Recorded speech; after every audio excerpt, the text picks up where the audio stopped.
Good afternoon, ma'am. So before anything else, please take a moment to pick up any piece of paper or trash under your seats. Arrange your chairs and sit properly. So before anything else, before we proceed to our lesson, let's have an activity first. So as you can see, I have here a jumbled letters. So mag-play ako ng music, then may bola na ipapasa-pasa. Then if nag-stop yung music, if sino yung nakahawak ng bola, pupunta sa harap, then mag-roll ng dice. Kung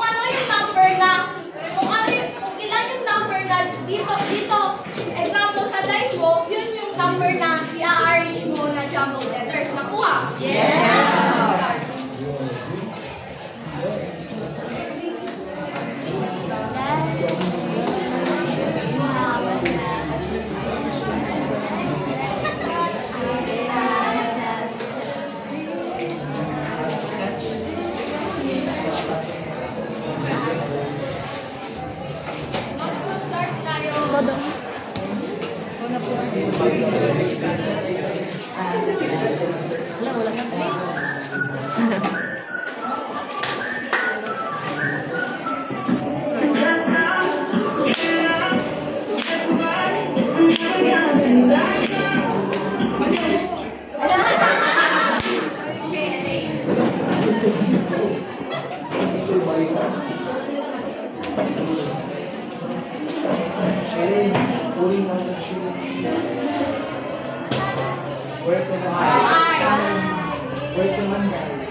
Okay? 1, 2, 3, go!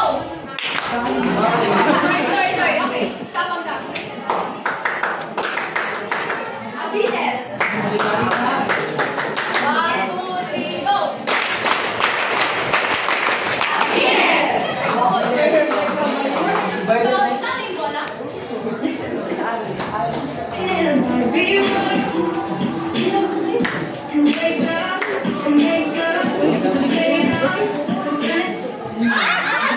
This prize.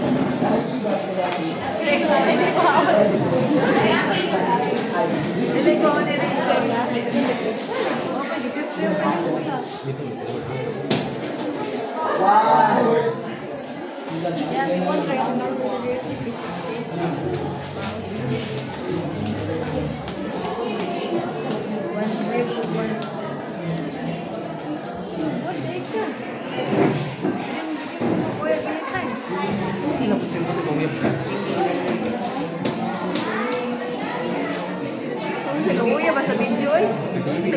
Ay.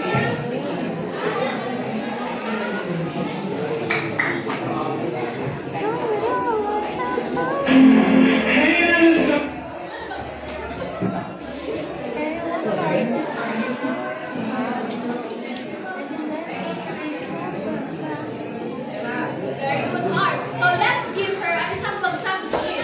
1, 2, 3, go! Alright!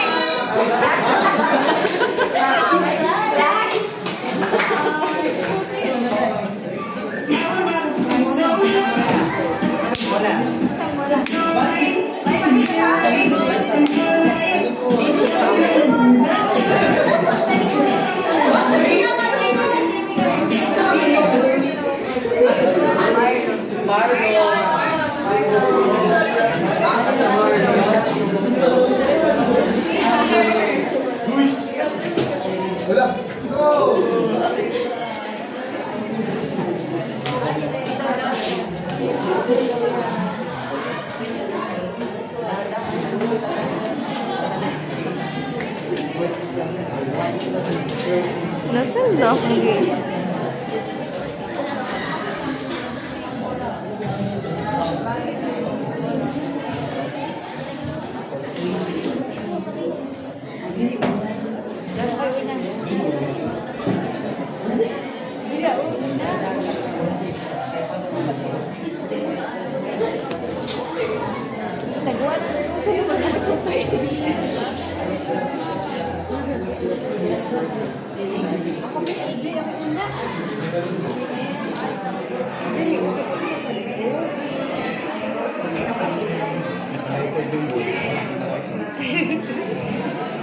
Hindi, buta na ko ang cooler. Pero na ko yung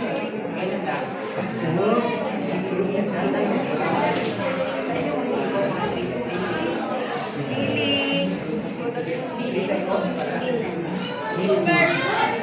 Let's give him an isang bagsak card. 1, 2, 3, go!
Very good, Mr. Bantugan. So let's give him an isang bagsak clap.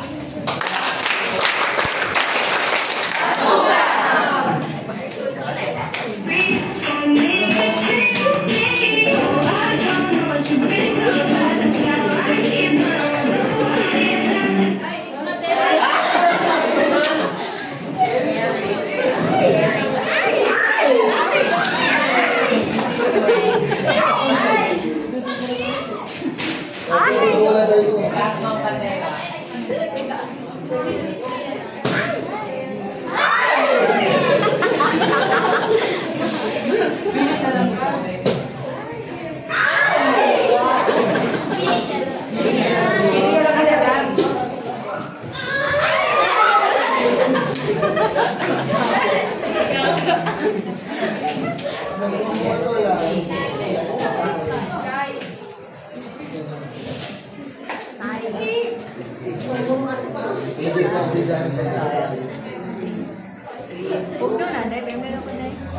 Note lang po yun.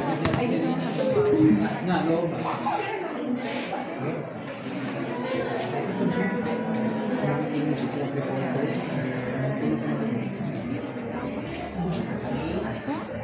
Suzy.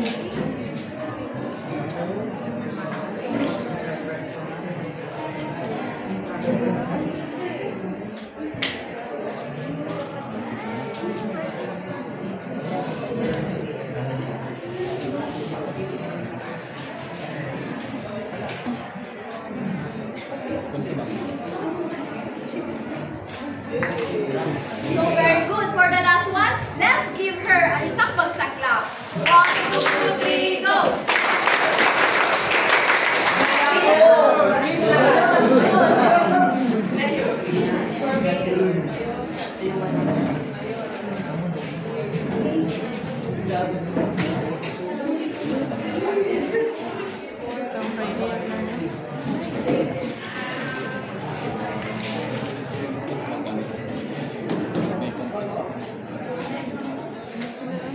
So for this afternoon, we will be going to tackle about the 4 groups of learning styles. So let's figure out first who came up the idea of dividing learning styles into 4 groups.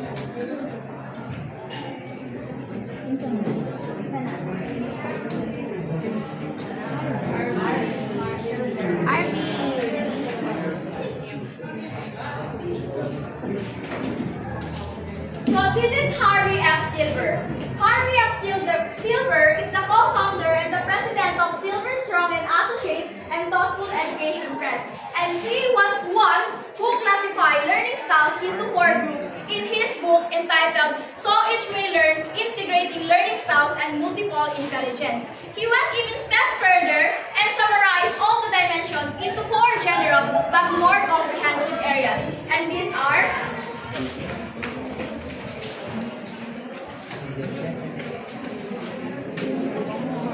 You are nice. Kaya mo yan.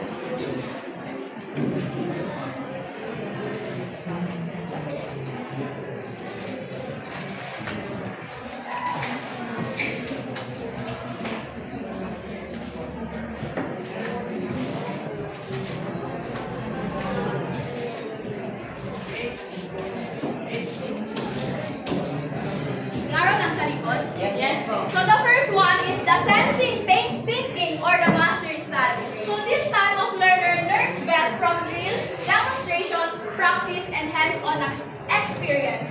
So the mastery style, this type of learner prefers to learn by seeing tangible results. They are practicing what they've learned and they easily follow direction one step at a time. So a mastery type of learner would be the kind of individual who used to ask what and how. No? They're always asking. They are characterized by their deeper-rooted curiosity in which they desire to know or they desire to understand how things work. No? So for example, no? A student, for example, Mr. Manambahi, always asking questions in class and asking clarification is the best example for this. No? So this type of learner best learns by seeing tangible results and practical application of what they are learning. Seeing tangible results, hindi literal na nakahawakan yung resulta. Meaning, let's say for example, imagine a student learning to play a piano. So, by this definition, from real demonstration, practice, hands-on experience, so learning to play a piano, a student, so this student will prefer mag-attend ng regular practice session hanggang sa makuha niya kung paano mag-play ng piano. So, seeing tangible results, meaning, si student na yun, she want to be able to see a concrete evidence of the learning or the concrete outcome of nung learning niya. Nakuha? Yes. They prefer. Nakuha? Yes. So the next is Kaya mo yan.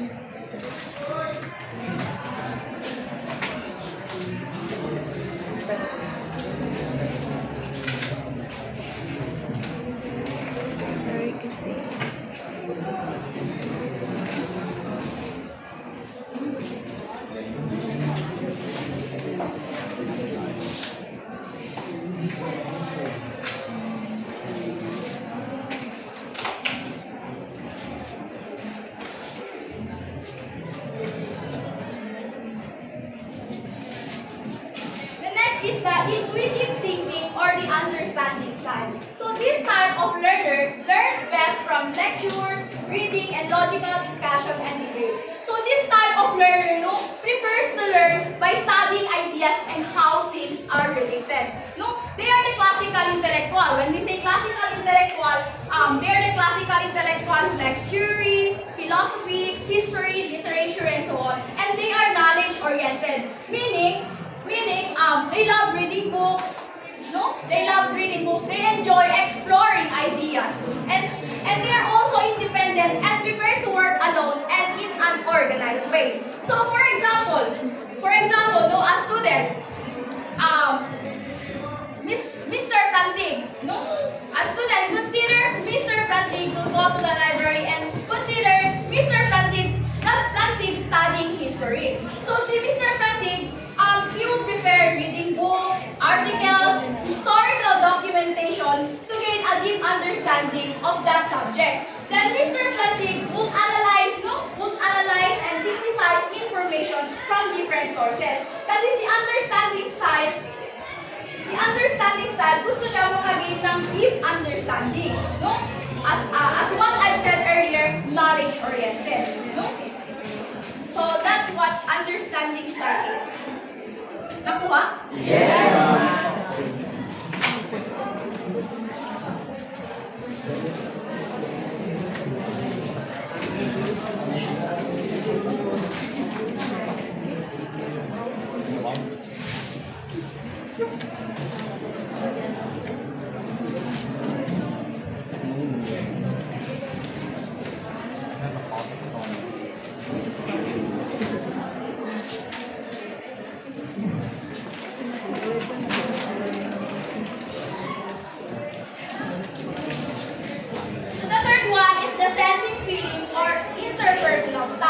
This type of learner learns best from group experiences and projects, loving attention, personal experience, encounters, and role-playing. So an interpersonal type of person would also prefer practical things.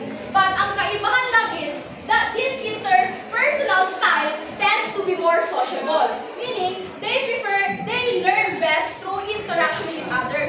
They enjoy collaborating with others. So the best example for this is the group discussion and the role-playing. So diba sa role-playing, the teacher would say na, ang galing mo, Mr. Reyes, nag-highlight ka sa ganitong performance mo. So since this type of learner loves attention and personal encounters, if the teacher would provide positive reinforcement such as praises, positive feedback, so it increases the desired behavior will be repeated, in which by this it can develop their ability and can learn more by communicating and socialize with others. Nakuha? Yes, ma'am.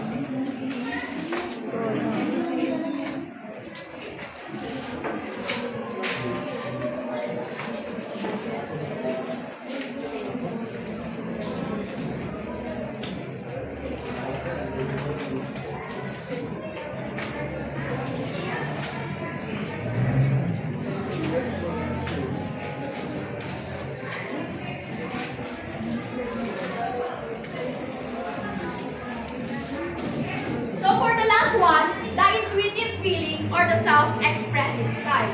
This type of learner learns best from creative and artistic activities that enlighten and enhance their learning.